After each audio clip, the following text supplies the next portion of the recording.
We're going to be talking about Rise of Skywalker. Very contentious topic.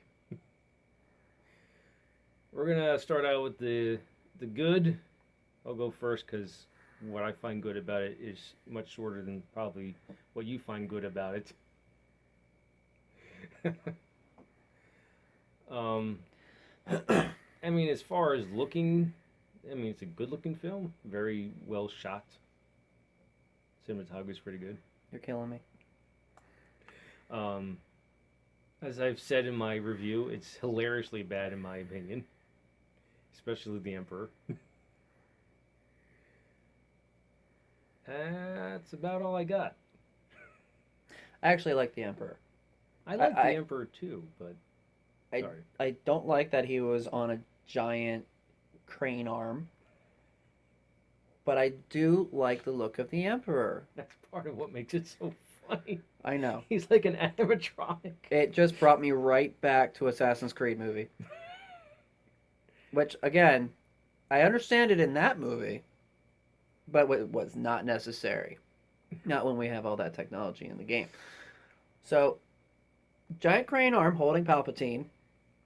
I get he's a clone, which is great because now you're pulling straight from Legends. Anytime Disney decides to pull straight from Legends and throw it in there for us, I love those moments. And there's plenty of those moments in this movie. It's just that it was directed by the wrong people. And in the story, it was just terrible. It's not necessarily just directed by the wrong people. It's just the lack of direction for this trilogy. Yeah. See, this trilogy was made more to entertain children and to give them what we already got as children. Right. But Disney, that's not the point of continuing a movie universe like this. You gotta introduce new, like, and I mean really new, and we see a bunch of new stuff in this trilogy, but what we don't see is new story. It feels like a copy.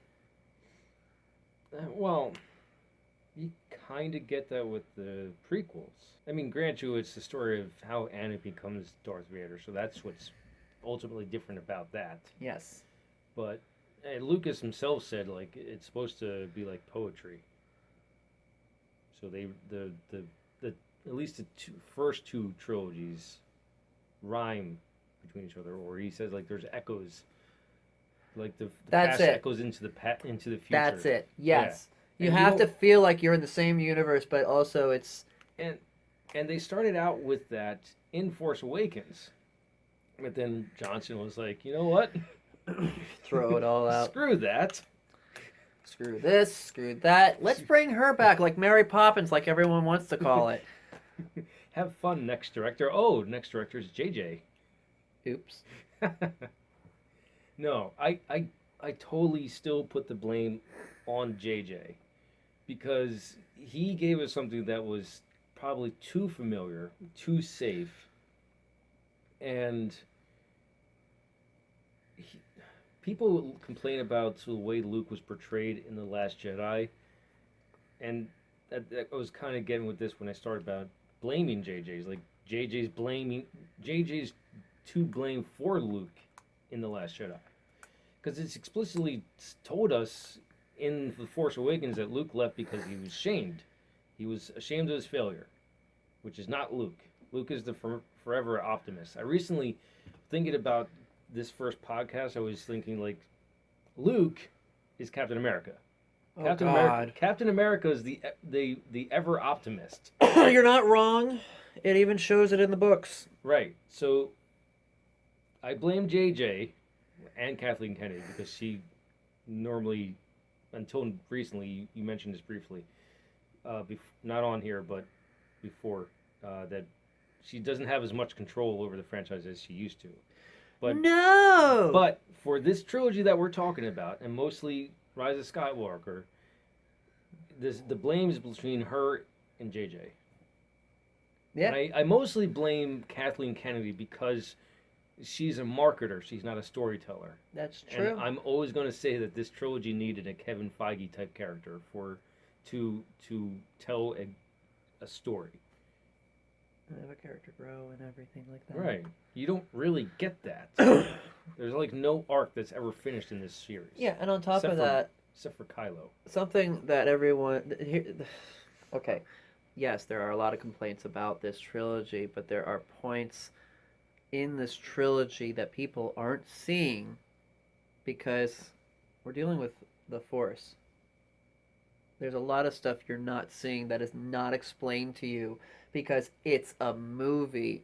It's like if this was a book, it would be explained to us at some point in the book. But they wait until the last movie to explain that their connect. No, they don't even wait till then.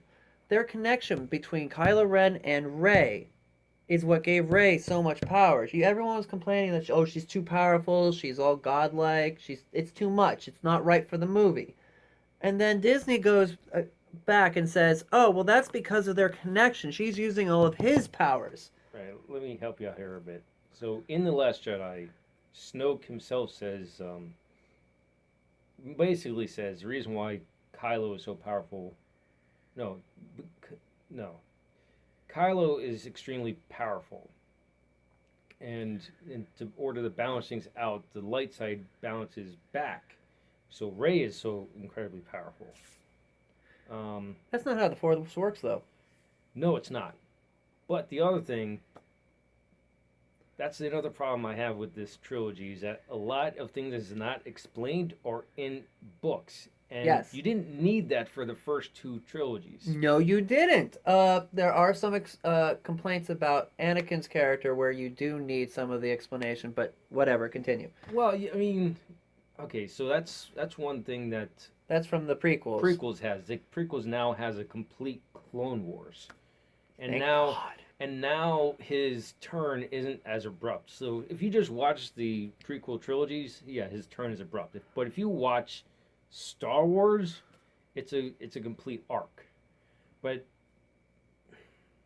There's so much time that passes that we're not Right. looking at. this trilogy didn't have that. There's a lot of stuff that's happening between 6 and 7. 34 years. Yeah, there's a lot of stuff happening there that you have to read the books in order to get all the details. You get snippets in the movies. I don't know if you noticed, there was a lot of time that passed between 8 and 9. How much time was supposed to pass? I haven't looked that up yet. 'Cause But it is in Wikipedia. Yeah. Just look up the movie title, it'll tell you. Yeah. You shouldn't have to do any of that. This is where the story falls apart. You're right, we shouldn't have to do any of that. I mean, you could But did say they- that the movie takes place within 3 years, that each movie is a year. You could. Maybe 4 if you want to say there's a gap between 8 and 9. Fair.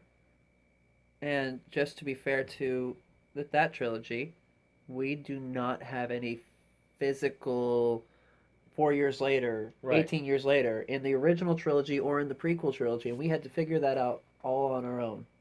Yeah, but you could tell just by watching the original trilogy. How far You ahead can they were judge going. like it's been 5. It's been like 3 years between A New Hope Right. and Empire. Assuming It's maybe been 5 years between Empire and Jedi. It's much easier in Clone Wars. think about this. You have I mean, Luke. right. We assume he's 18 in A New Hope.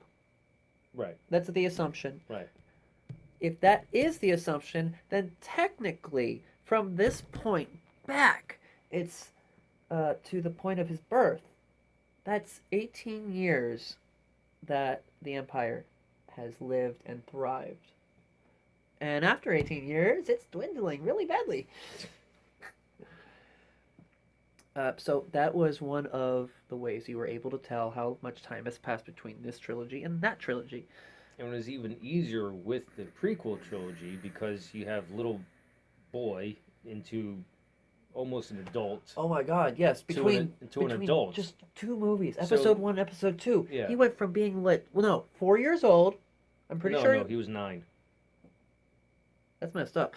9 years old to like 16, 17, iffy. Yeah, I would say that's Attack of the Clones. Yeah, And then and then he's Revenge full blown adult. was like at least